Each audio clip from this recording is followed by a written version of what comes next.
I'm Susan Bowerman, registered dietitian, and today I'm going to show you how to make a frozen treat using Formula 1. I'm going to combine my Formula 1 with some milk and yogurt and fruit and turn it into a tasty, high-protein treat. Let me show you how. I'm going to start like I always do with some milk or some soy milk, but this time I'm only going to use about half as much. So I'm going to put in about a half a cup, about 120 milliliters of milk. And then the other thing that I'm going to add to my pop, instead of using all milk, I'm going to use some non-fat Greek-style yogurt. I'm using vanilla flavor. I'm using here, this is an individual size carton. This is about 120 milliliters of yogurt. And the reason I'm using the yogurt is because it's going to add some protein to my pops. It's also going to make it a little bit thicker. If you made your pops just with straight milk, they'd be a little bit too icy. So this is going to give it some creaminess. So we're going to do that.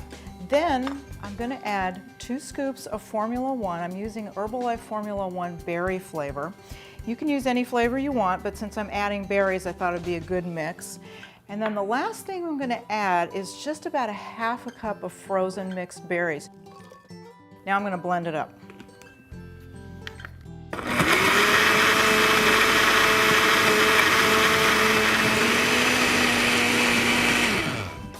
Okay, so we're all blended up, and one of the things I want you to notice is how thick this is. It's a lot thicker than your usual shake because I used half milk and half yogurt. It's going to make a great pop. So now what I'm going to do is I'm going to pour these into 4 icy pop molds. The ones that I have hold about 1/3 of a cup. It's about 80 milliliters, and each one of these is going to be a snack. So I'm going to go ahead and pour. I'm probably going to make a mess, but that's okay. That's part of the fun of cooking. So very carefully pouring these into my molds. It's so pretty from the wild berry Formula 1 and then the extra berries that I added. And I should have just enough, hopefully, to fill up my popsicle molds or my lolly molds. Oh, that's perfect. Okay, that's great.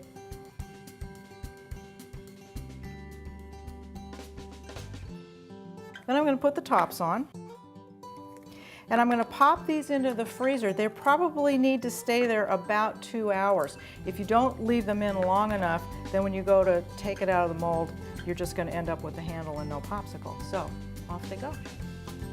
Well, here they are. They've been in the freezer for about 2 hours, and let's see how they turned out. Look at that. So each one of these pops has about 75 calories, but it has 7 grams of protein.